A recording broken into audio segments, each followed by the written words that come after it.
The views expressed on this program are not necessarily those of WTJX, its board, staff, or underwriters. On this episode of Comes with the Territory, a one-on-one with Joanne Morehead, the Executive Director of the Office of Cannabis Regulation, as she breaks down where things stand, what's next, and what it all means for Virgin Islanders. The government is suing VIGL to take over St. Croix Racetrack, while racing on St. Thomas is on hold after 3 horses were put down due to injuries, leaving major uncertainty in the territory's horse racing industry. We'll have the details. Reported ICE operations in the U.S. Virgin Islands and Puerto Rico are sparking concern among local residents. We'll explain. Plus, these things are serious, and when the governor come here with these fluff, we'll break down the mixed reactions from senators on Governor Albert Bryan Jr.'s 7th State of the Territory address, from sharp criticism to measured support. Stay tuned as this week's panel joins the conversation to analyze these issues and more. Comes with the Territory starts now.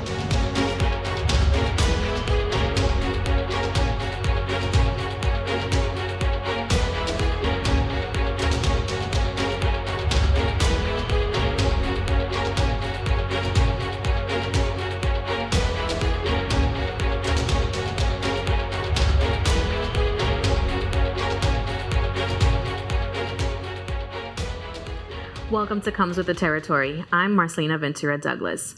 The Virgin Islands is moving forward with plans to establish a regulated cannabis industry, but progress hasn't come without challenges. While the government continues to lay the foundation, questions remain about how soon residents and businesses will see the benefits. Here's more. In his 2025 State of the Territory address, Governor Albert Bryan Jr.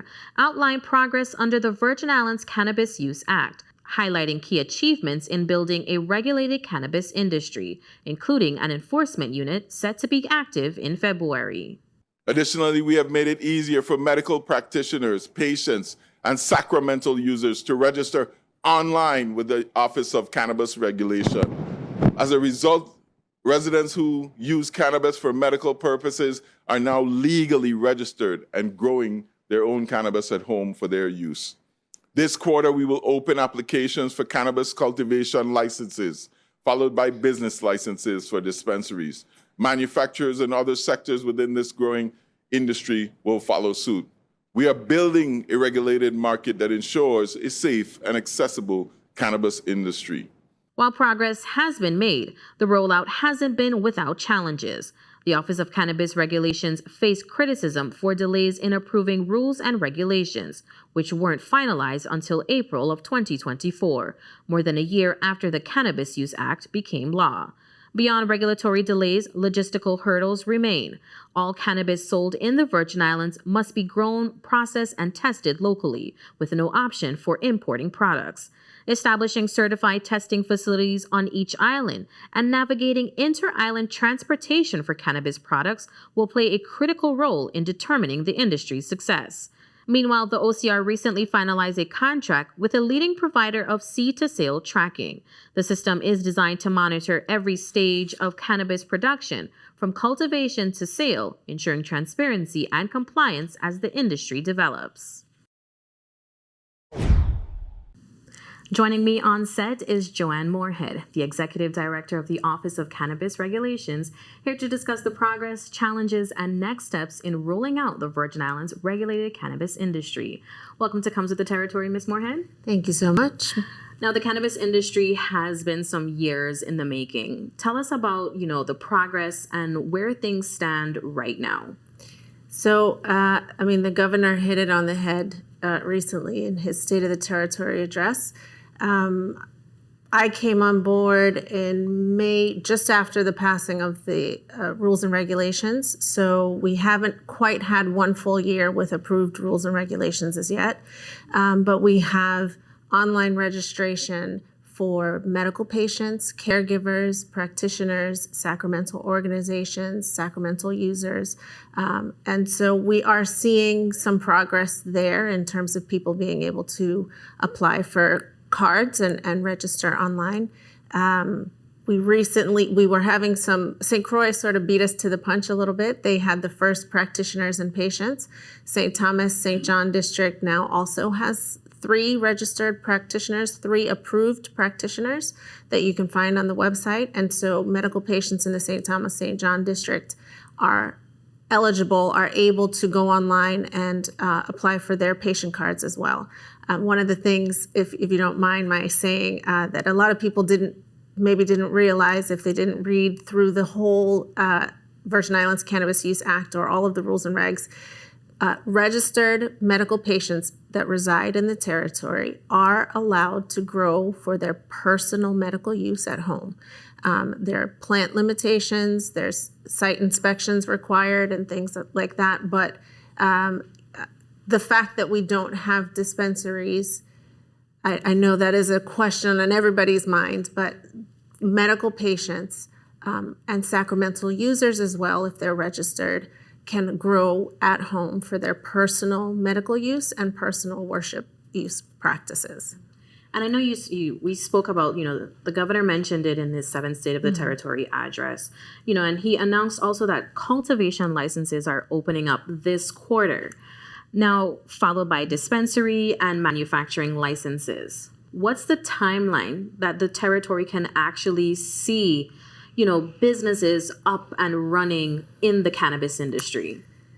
So I appreciate sort of the eagerness that everybody's looking for open doors on dispensaries and cannabis businesses.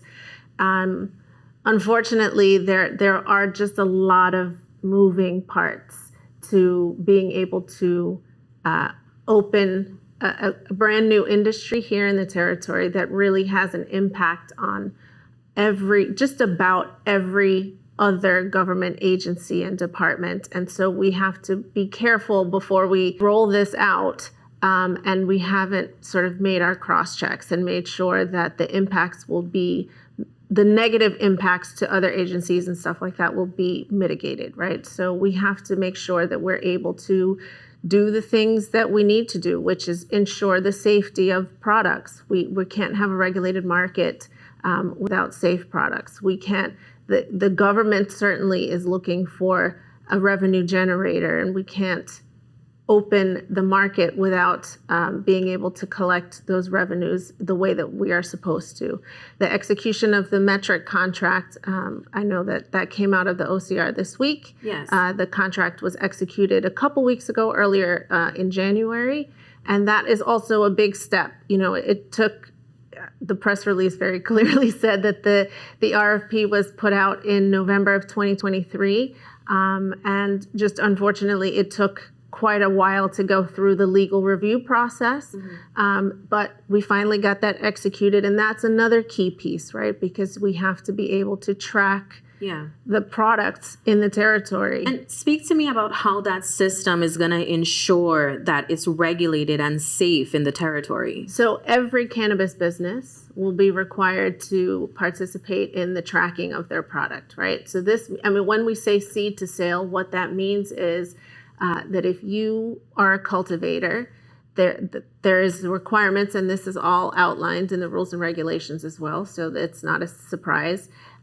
When your plants reach a certain height, they are to be tagged and identified by number, by date, all of these things, and that all goes into metric, which is tracking that inventory. And so then that's why we call it seed to sale, so that after the plant reaches a certain height, essentially ensuring that it's a viable plant, right, and that it will reach to its mature stage where it can be harvested, then we have sort of eyes on that plant from the cultivation while it's still in the soil, when it's harvested, when it's cured, when it's manufactured, when it's processed, whatever is going to happen to that plant. And then it goes to the dispensary. And then each item in the dispensary, whether it is flour, whether it is some distillate, whether it is, some other manufactured end product, has a tag on it that will tell you exactly where it came from, where it was when it was harvested. It will give you all of those details, and so we know.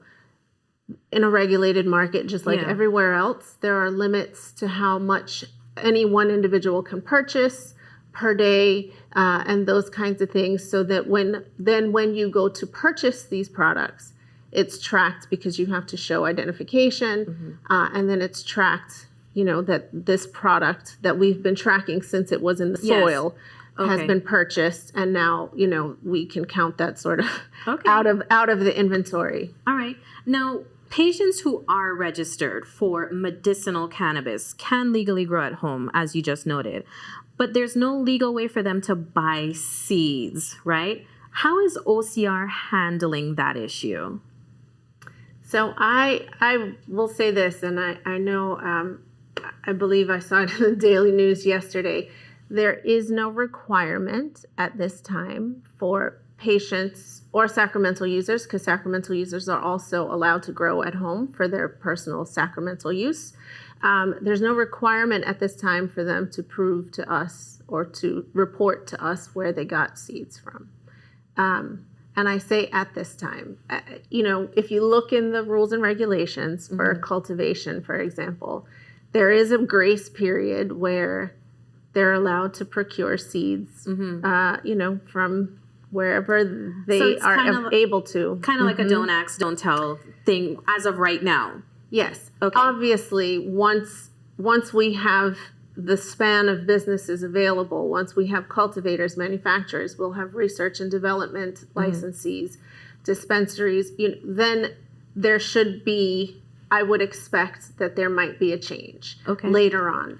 But at the moment, there is no such requirement. Okay. Now, on the justice side of things, Yes. Governor Bryan, in his State of the Territory address, mentioned progress in clearing records for those who had been convicted of simple possessions of cannabis. Now, where does the Virgin Islands stand right now on the decriminalization and ultimately the record expungement process that is being pushed? So the Virgin Islands Cannabis Use Act is Act 8680. Act 8679 is the act that deals with the auto expungement of those records and things like that. The Act 8679 called for an auto expungement task force that is seated in the Office of the Governor, and there are members of that task force from Government House, as well as Department of Justice and some other agencies and other members of that task force. So they have been working also to sort of get that process started. So in September of 2024, the first batch of petitions were sent to Superior Court of the Virgin Islands, and for sure, we know that there have been several expungements. As again, auto expungements, it doesn't mean that if you have that record that the court sort of automatically does it on their own. You just have to petition the court for that expungement. And then unless there are some mitigating circumstances, not everybody's circumstances are the same. Yes. But provided that there are no mitigating circumstances, then your record should be expunged. So we do have some additional ones in the pipelines. Not all the ones that were submitted in September have been granted as yet. So they're just making their way through the court system. Okay, and I want to go back to the State of the Territory as well, too. Another thing that was noted is that the enforcement unit is set to become active in February. Yes. What would that role look like, and ultimately, how is compliance going to be enforced?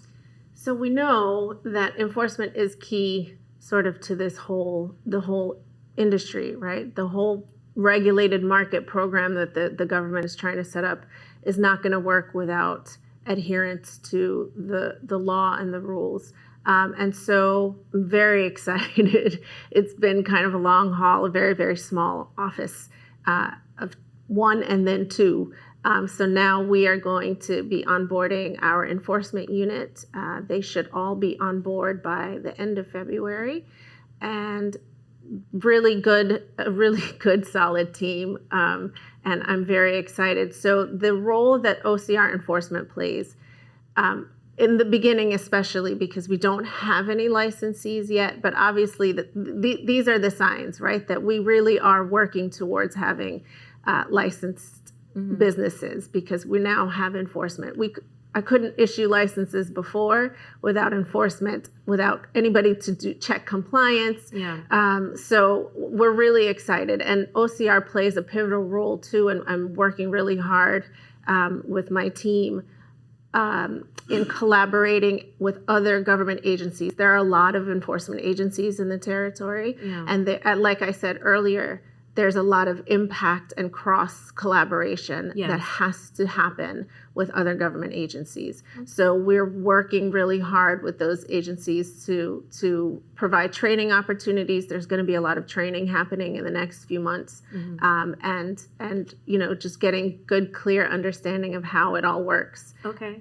Now, you also recently attended an industry event, where you were able to kind of gain some experience and see, learn things from other states and what they're doing as well, too. How does the Virgin Islands compare to what's happening elsewhere across the mainland? I mean, it's interesting. On one hand, we're really not that different, right? A lot of the challenges that we have here in the Virgin Islands are very similar to challenges that all the jurisdictions are having.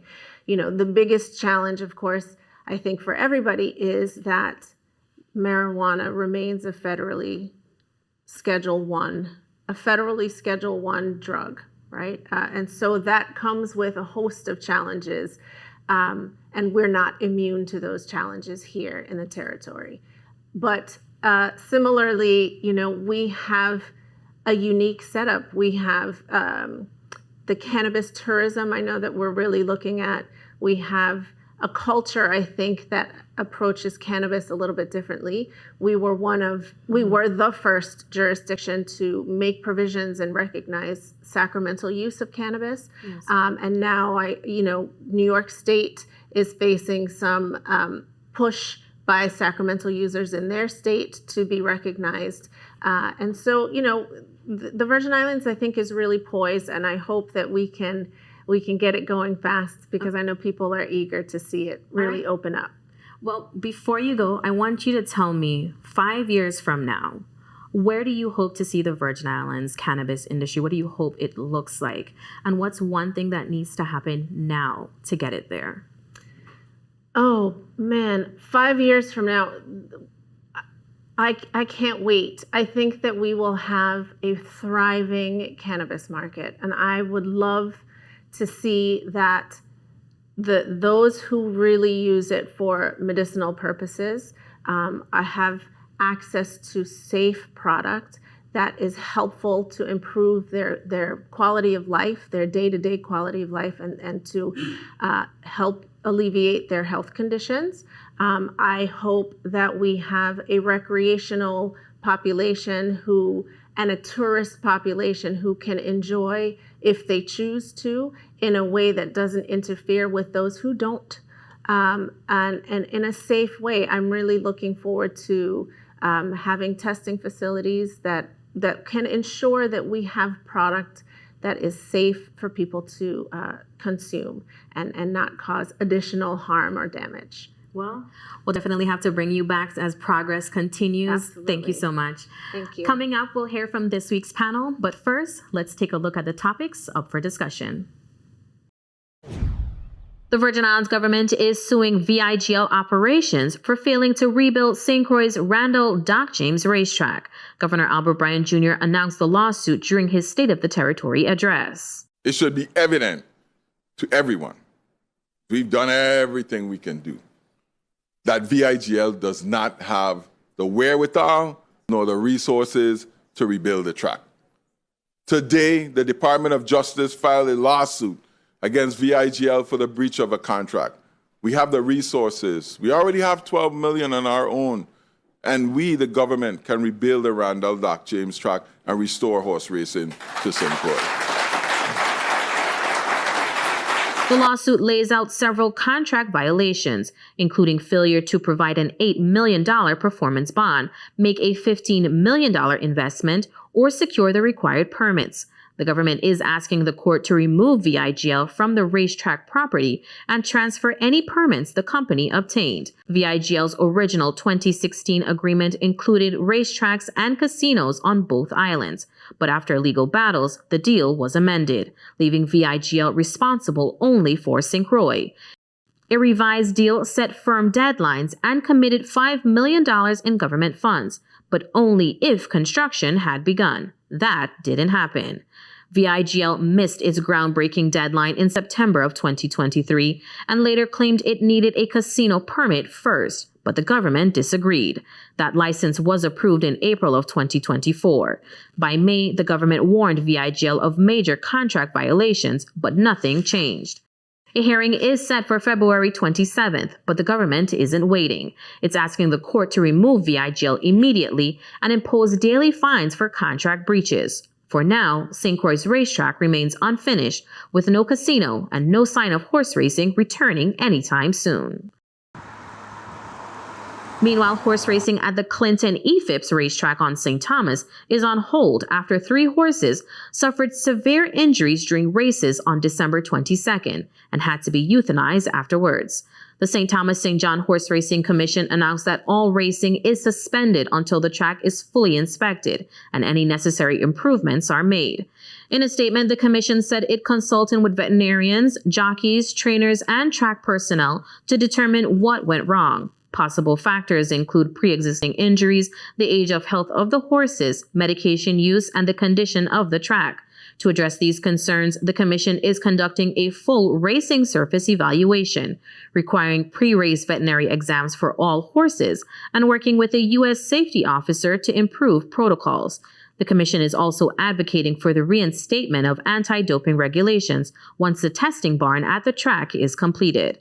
The Department of Sports, Parks, and Recreation also issued a statement acknowledging the Commission's concerns and reaffirming its commitment to ensuring safe and fair racing conditions. For now, horse racing on St. Thomas remains suspended as officials work to ensure safety for both jockeys and horses. Federal immigration enforcement operations are happening in the U.S. Virgin Islands and Puerto Rico, according to the Virgin Islands Consortium. The online news outlet posted images on social media showing raids in Puerto Rico and reported that ICE has confirmed that enforcement raids are ongoing in the USVI and Puerto Rico as part of President Trump's executive order titled Protecting the American People Against an Invasion. Signed on January 20th of 2025, the order states that, quote, enforcing our nation's immigration laws is critically important to the national security and public safety of the United States. It claims the Biden administration oversaw an unprecedented flood of illegal immigration into the United States, and further claims that, quote, many of these aliens unlawfully within the United States present significant threats to national security and public safety, committing vile and heinous acts against innocent Americans. Governor Albert Bryan Jr. reportedly informed the Virgin Islands Consortium that ICE agents are monitoring ferry operations. Residents in the St. Thomas-St. John district have also reported sightings of enforcement activities, according to the consortium. Local law enforcement officials have not provided comments on the scope of these operations, and specific details about arrests or detentions remain unclear. Joining me on set to help analyze these issues is former Senator Roosevelt David. Welcome back to the show, Mr. David. My pleasure. And from our St. Croix studio, let's welcome attorney Dwayne Henry and Kai Nielsen, CEO of VI Collaborative Solutions. Welcome to the show, gentlemen. Thank you. Thanks for having us. Before we explore today's topics, I'd like to hear from you, your thoughts on the featured discussion on the territory's regulated cannabis industry. Mr. David, having served 5 terms in the legislature, you've seen how policy gets made in the territory here in the Virgin Islands. Why do you believe it's taking so long to roll out, the overall cannabis industry? I do not know if I could give you an intelligent answer on that. And the reason being, I really haven't followed the cannabis rollout and the whole discussion about it, because it's not my thing. Mm-hmm. However, having heard before a lady who heads up that organization now, it seems to me it's going to be properly regulated. And once it brings a benefit to health, it brings a benefit to the territory, and it's well regulated, I wouldn't have any problem with it. But to tell you intelligently what has held this up, I'm not the right person. Now, Attorney Henry, right now medical cannabis patients can legally grow at home, but there's no legal way to buy seeds. Is this a legal gray area, or is the government essentially telling patients to break the law? I wouldn't say the latter. I think it is a legal gray area. Clearly, permission to grow implies permission to purchase seeds, however you get them, or to get seeds any way you can, whether it's from a friend that may be surreptitiously growing it or something to that effect. But clearly, it's a gray area. In terms of enforcement, I don't see how they can charge you for the seeds. It would be what we call a case of first impression if somebody were to get arrested for having seeds in their possession or growing the plants without disclosing where they got the seeds from. But as with any legislation, there's a lot that needs to be tweaked. Yeah. Mr. Nielsen, from a business perspective, do you think the Virgin Islands is on track to build a sustainable cannabis industry, or are we already falling behind other jurisdictions? Well, I think that, I believe her name is Attorney Morehead. She did a really good job of explaining how the status directly impacts any ability to export. So I don't see how could this be a thriving new income generator if you can't export, right? Because based on its federal status, it can't cross seas, so you can't even export to St. Thomas. Growing and distributing on St. Croix alone, that market's gonna be oversaturated by tomorrow. So unless you create green zones and really try to tap into the culinary and food experience that we're seeing taking place, that's the only way I could see this being something even worth discussing. And I'm sure Miss Morehead will appreciate you elevating her to Attorney Morehead. Now, let's shift our focus to horse racing, which is at a standstill in the Virgin Islands.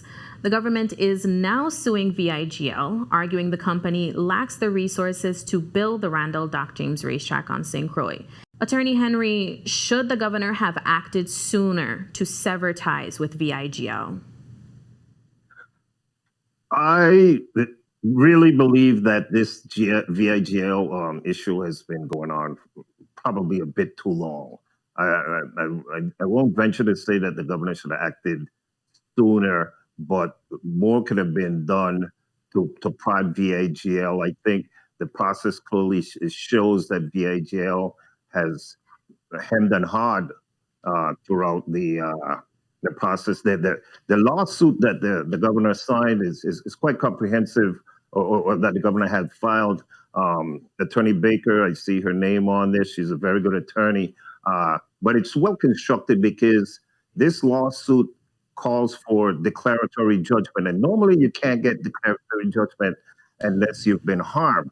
But the lawsuit then goes on to claim material breach, which is an injury or harm. So clearly, it was well thought out, the lawsuit, and it might be late, but I don't think it's too little.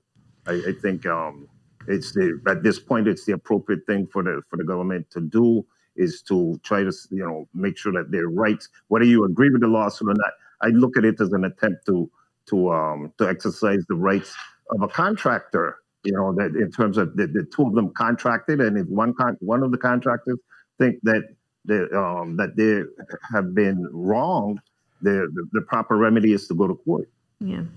Now, the lawsuit does claim that VIGL failed to provide an $8 million performance bond and missed the groundbreaking deadline. They also never made its required $15 million investment.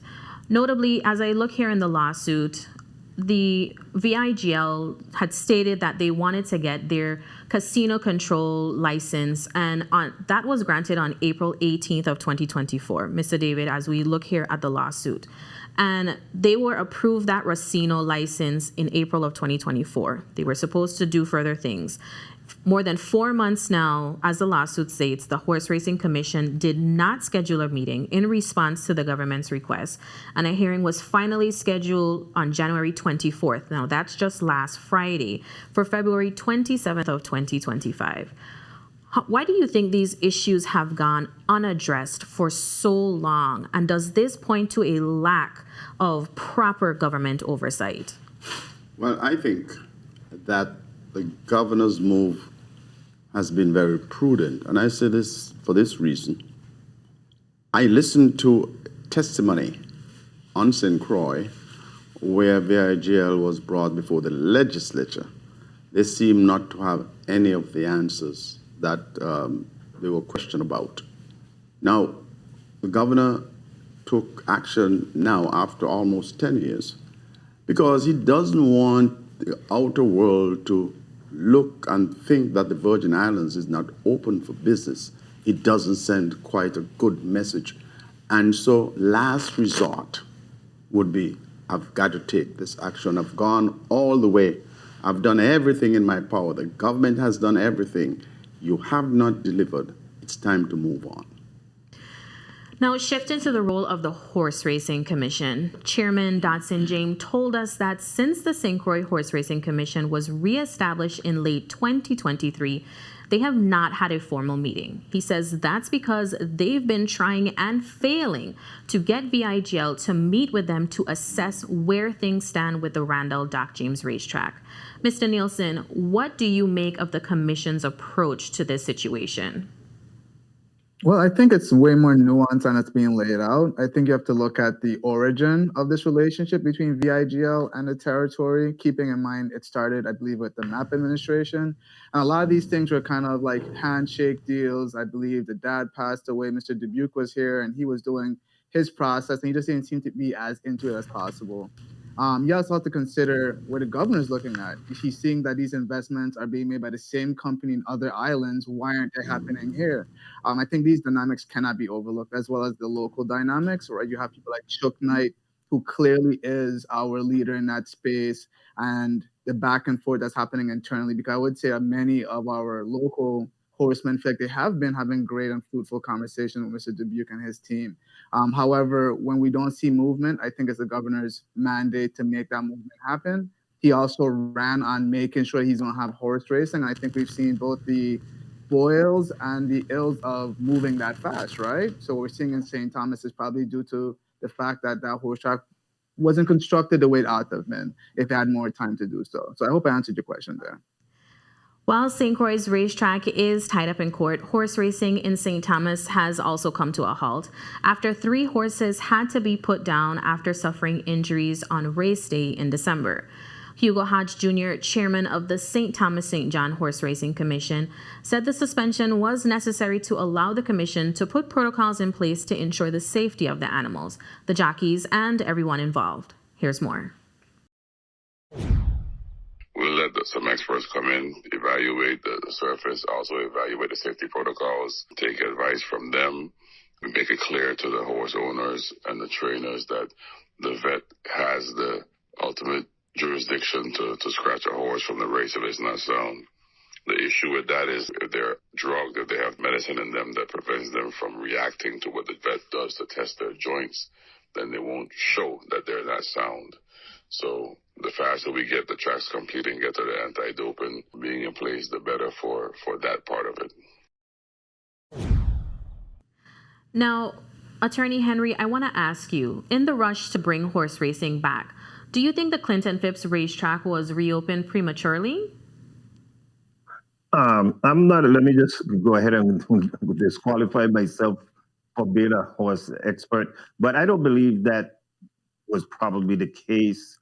I'm pretty sure it was probably some sort of oversight that turned out to be tragic, but I think every effort was made to bring that track back into racing in proper form. I'm trusting the judgment of the company that did the construction. Now, Hodge said the commission is making it clear that the vet has the ultimate jurisdiction to scratch an unsound horse from a race. But he also mentioned that some horses might be drug in a way that prevents vets from detecting injuries before a race.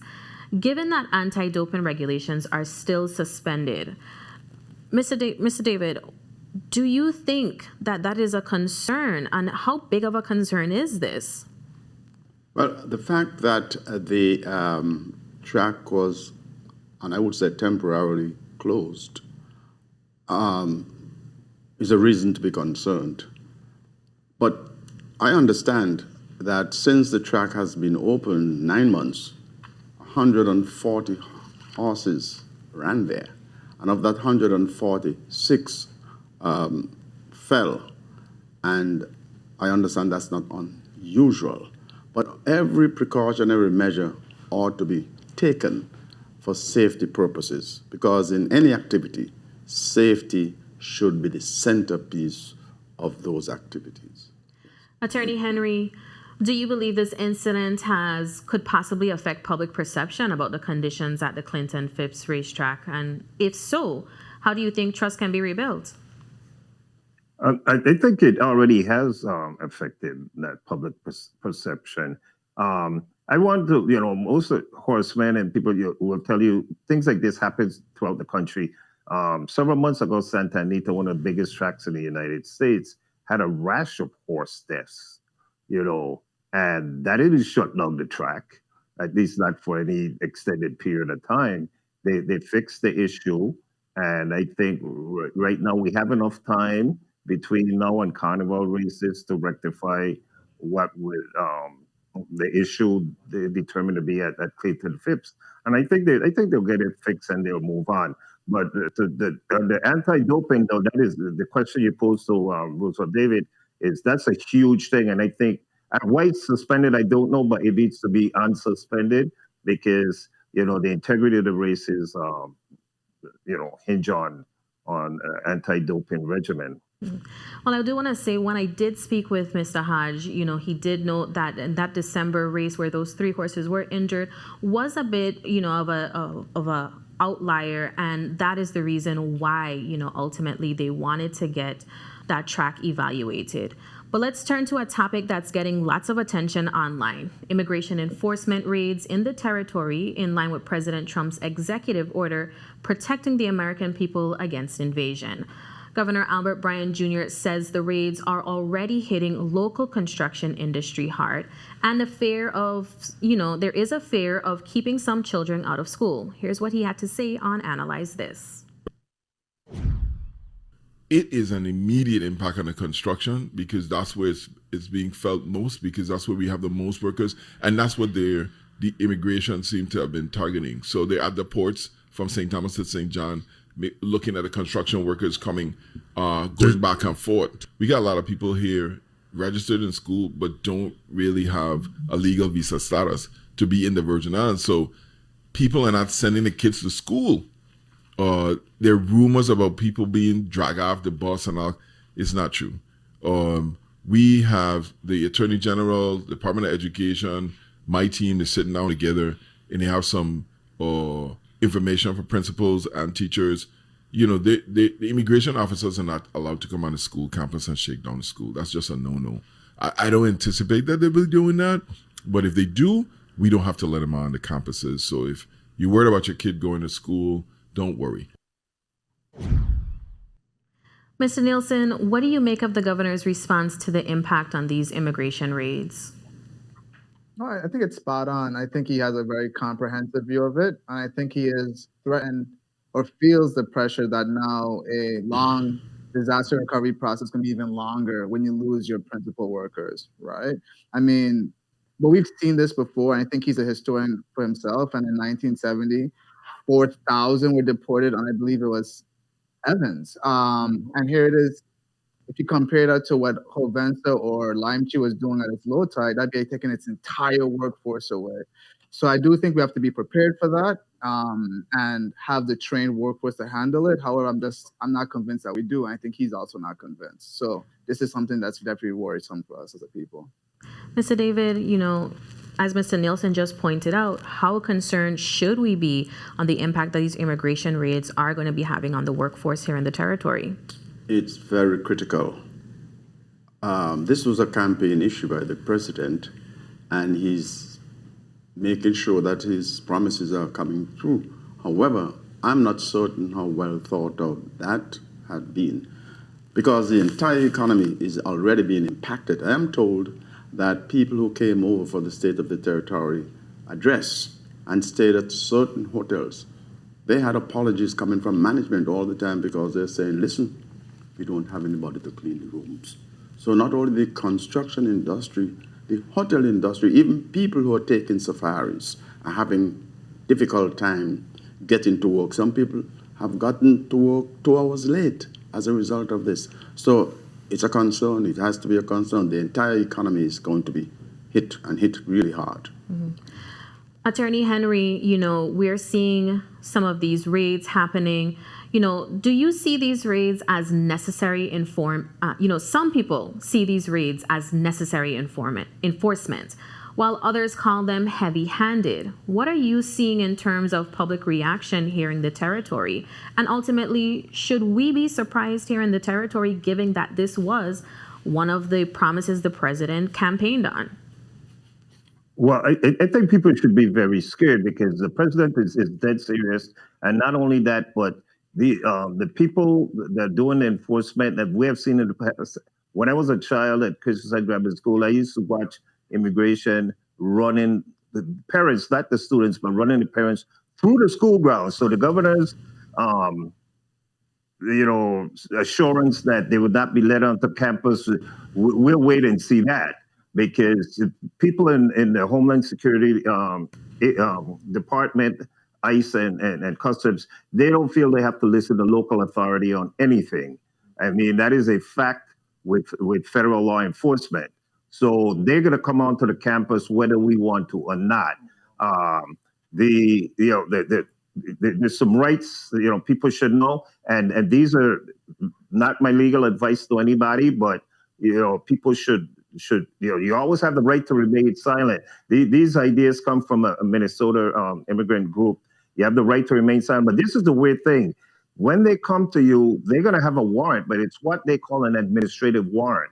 It is not a regular warrant signed by a judge. And because listen to this is going to sound crazy, but an immigration violation is technically a civil violation. So you are not, and me as the full disclosure of a public defender, if you're arrested by ICE, you have no right to a federal public defender. Very interesting. So unless you have retained counsel on your own, or there is an immigrant group willing to help you, you are, as I said, on your own. And so those people who it might be affected have every right to be scared. Mr. Nielsen, do you think the territory has an illegal immigration problem? And, do you view these raids as necessary here? I think they're a bit heavy-handed, but I also think the secondary language is even more scary for me, right? Which is that the immigrants that are here legally are also threatened. So what's going to happen to your educators? If you walk through any school right now in the territory, it feels as if 2 out of every 4 are not from here. So what's going to happen then to your children? So you're going to continue to see this education gap. That's going to be even more, it's going to impact that workforce development pipeline even more. So I think it's scary across the board, both the primary and secondary language I see coming out of this executive order. All right, we're turning now to Governor Albert Bryan Jr.'s 7th State of the Territory address. Members of the 36th legislature had mixed reactions, and some praised his optimism and focus on accomplishments, while others questioned the lack of specifics on major issues like project timelines, government spending, and critical services such as human services and healthcare. Let's hear what senators had to say. There's a lot of optimism in it. I heard a lot of ribbon cuttings. I heard a lot of groundbreakings. I really didn't hear much end dates. And I think that's one thing we need to start doing more of in this territory, getting some timelines. But again, everything could not be included in the speech. Well, I would have loved to hear him talk more about probate issues in the territory. We have a serious problem when it comes to probate, and I would have loved to hear what type of plan we have moving forward to address the probate situation in the territory. Also, he spoke to situation with our seniors. I didn't hear much about human services and our seniors. Matter of fact, you really didn't hear much about human services. Right. Human services was absent from the conversation. Health, with the exception of saying that Wang Louis is going to start for this is the fourth time I've heard that Wang Louis is going to start. You didn't hear a lot of conversation about the issues that the people are facing on an everyday basis. The positive and upbeat nature, I think, of his presentation, I think it was in contrast to the reality that the man and woman, the average Virgin Islander on the street is experiencing. I mean, if we know we have sewage in the middle of the street and your response in the state of the territory is, okay, we're going to fix it, what does that mean to me? What does that mean to the residents? I think where he kind of missed the ball is he could have expounded on a few things just to give people an idea at the direction that his administration is going into in really trying to resolve some of these issues that are plaguing the people of the territory. These things are serious. And when the governor come here with these fluff and everybody sit around and play games with it, it's not game for me and my people. It's real time. He's always upbeat about these speeches, but I think that he actually confronted where he made sure he created a balance where he discussed the accomplishments and progress of the administration, as well as some of the challenges that we face moving forward. The governor's state of the territory address was both insightful and moving, and I appreciated the clearer timelines that he's provided thus far. Great speech by the governor on his great accomplishments for 7 years. But let's now get down to brass tacks reality for the next 2 years going forward.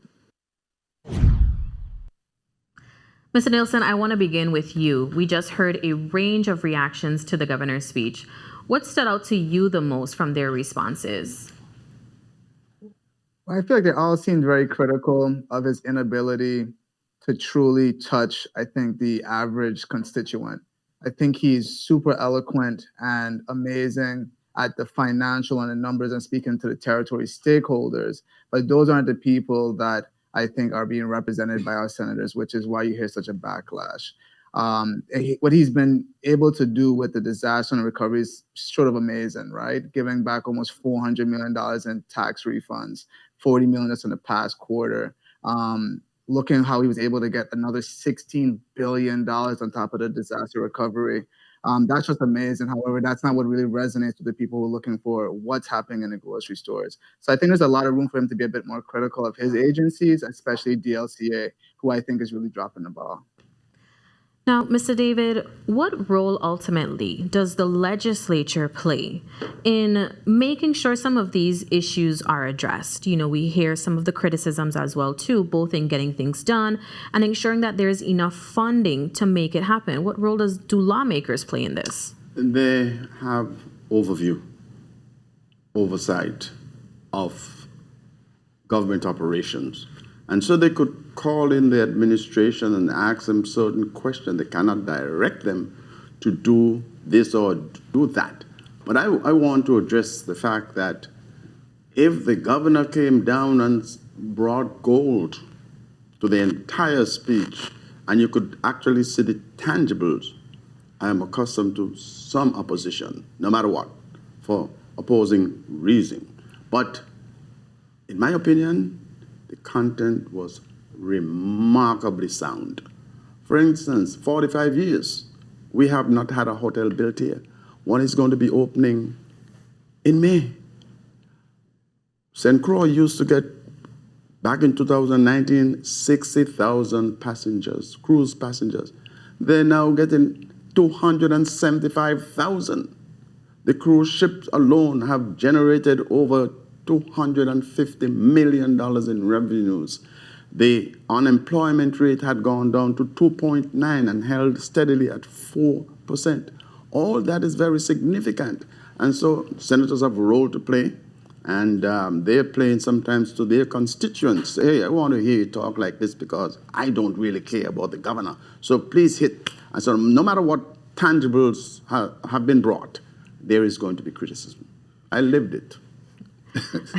Attorney Henry, Senator Avery Lewis said, that the governor talked a lot about ribbon cuttings and groundbreakings, but not enough about completion dates. Is the administration too focused on announcing projects instead of actually finishing them? I wouldn't say that. I think the administration, has a lot to accomplish between now and when they leave.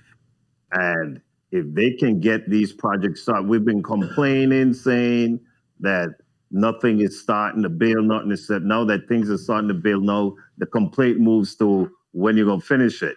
But I think that's a bit much on to say that they're doing this, intentionally and ignoring completion dates. That being said, I think that we need to, as a people, put a little pep in our step. Secretary Fudge, when she was here, mentioned that we need to hold our people accountable. She's completely right. And that accountability includes making sure that projects are viable and that they completed on time. We can't wait 25 years to build a hospital. That's insane. We got a ballpark, which is 80% grass, that's taken 12 years. A lot of stuff are just, and I got to commend my St. Thomas brothers and sisters of getting that hotel up in a year. It's amazing because we can't get a parking garage built in a year on St. Croix. So I don't know what's going on there, but these projects do need to move a little faster. They need to get completed. And we need to see concrete, all this money we got from the feds, we need to see concrete results. Now, Mr. Nielsen, Senator Milton Potter said the governor's tone was positive, but it contrasts with the reality that many residents are facing. Is there a disconnect between how the administration is viewing progress versus how the public is experiencing it? Yeah, absolutely. I mean, it's the governor's job to sell hope at very least, right? And when you see the situation from a 30,000 foot up view, which he does, he sees comparatively that there is great progress being made. However, that progress hasn't made its way down. I wouldn't pair it to trickle-down economics. I would just simply say that it looks different, right? In a time where 8% cuts were happening, we haven't seen a pay less payday yet. So I definitely think, again, number for number, metric for metric, it's hard not to put Albert Bryan in the top three. And I'm having that debate with myself. It's really hard. But again, I don't think he gives enough pressure on his agencies to do their task. I think he's really good as a governor. However, as managing these different agencies, I think he's dropped the ball there. And again, I feel as if DLC is the one that really has to put the pressure on these gas stations and what's going on in the grocery stores. When I travel to the U.S., they're paying half what we are for gas. That's impossible. I've never seen that disconnect in my years. So I definitely think that it's easy to blame the governor for everything, but that's just not the case.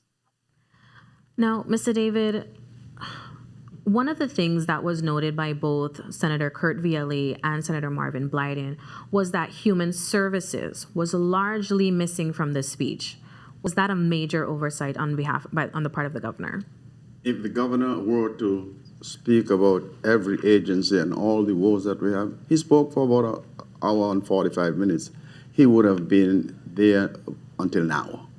And so a little 15 minutes. People may have wanted to hear about it, but he did mention about the increase in the food stamp program that families have benefited from in a tremendous way. And that is administered by Human Services.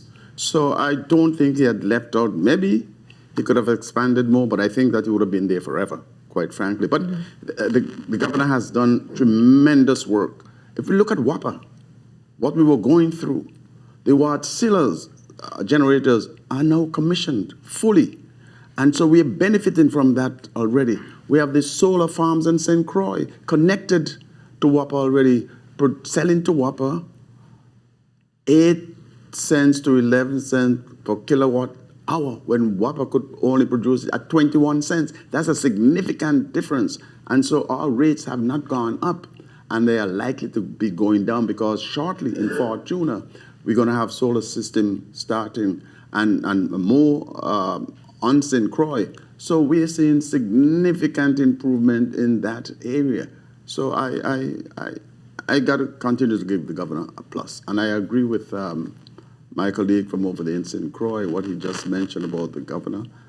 Nielsen, he's on point with his comments. All right. Now, Attorney Henry, after hearing the governor's address and senators' reactions to it, what's your overall take on the address and, ultimately where the territory stands and where it's headed? I think the address was a good overview or reciting of the administration's accomplishments, especially over the past year. I think it was quite accurate in the tribulations that, or rather in the attributes that the governor pointed out to us, the things they've done. There's some areas, Senator Blyden spoke about probate. That is a big issue. As a lawyer, I know it's a massive issue. Probate affects our renovation or rehabilitation, rather, of our towns. A lot of these buildings are not being kept up or whatever because of probate issues. Everybody knows in a place with finite land, you got to move real estate. And if that's not happening, you're not going to get, business is not going to move. So Senator Blyden pointed out something very important there with the probate. But I think the governor made a good list of the stuff they've done. There's a lot more to be done. And like Mr. Nielsen says, there's some departments that really need to be held a little bit more accountable. But generally speaking, from the top, the priorities seem to be straight, but there's something in the implementation that is a little lacking. All right, and that's all the time we'll have for you today. Be sure to tune in next Sunday at 1 p.m. for an all-new episode of Comes with the Territory. In the meantime, for your news updates, tune into the WTJX news feed on weekdays at 5 p.m. on 93.1 FM or by downloading the WTJX app. I'm Marcelina Ventura Douglas. From all of us here at WTJX TV, Channel 12, take care.